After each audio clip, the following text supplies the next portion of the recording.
Hi guys, இன்றைக்கி நம்ம lemon சோடாவோட recipe தான் பார்க்க போகிறோம். ஸோ அதுக்கு லெமன், ஜிஞ்சர், அப்புறம் வந்து ஒரு பச்சை மிளகா, அப்புறம் கொஞ்சம் கல் உப்பு இதெல்லாம் போட்டு நல்லா ஒரு இடிக்கலாம் நல்லா 4-5 தட்டு தட்டிக்கோங்க. இதெல்லாம் தட்டி முடிச்ச பிறகு அடுத்த ஒரு கிளாஸில் கொஞ்சம் லெமனை புழிஞ்சு விட்டுக்கோங்க.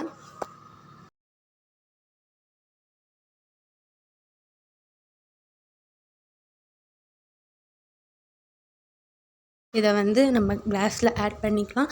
ஸோ ஆட் பண்ண பிறகு நம்ம வந்து சோடாவை நம்ம ஊற்றலாம். ஸோ நான் வந்து இன்றைக்கி சுகர் வச்சு நான் பண்ணலை, நான் வந்து சால்ட் தான் யூஸ் பண்ணி நான் பண்ணியிருக்கேன், சால்ட்டியான சோடா. ஸோ வந்து சோடா வந்து நான் வந்து ஃப்ரிட்ஜில் வச்சு சில்லுன்னு எடுத்தனால நான் வந்து ஐஸ் க்யூப்ஸும் ஆட் பண்ணேன். ஸோ உங்களுக்கு தேவைன்னா நீங்கள் ஐஸ் க்யூப் ஆட் பண்ணிக்கோங்க. சோடா நம்மளுடைய சோடா வந்து ரெடி ஆகிட்டு. ஸோ இந்த லெமன் சோடா ரெடி சில்லுன்னு ஸோ நீங்கள் சோடா குடிச்சு ட்ரை பண்ணி பாருங்கள். அண்ட் இந்த வீடியோ பிடிச்சிருந்தாங்க லைக் பண்ணுங்கள், எப்படி பிடிச்சிருந்தா லைக் பண்ணுங்கள், ஷேர் பண்ணுங்கள், அண்ட் சேனலுக்கு சப்ஸ்கிரைப் பண்ண மறந்துடாதீங்க. ஸோ தேங்க்ஸ் ஃபார் வாட்சிங் த வீடியோ. பாய்.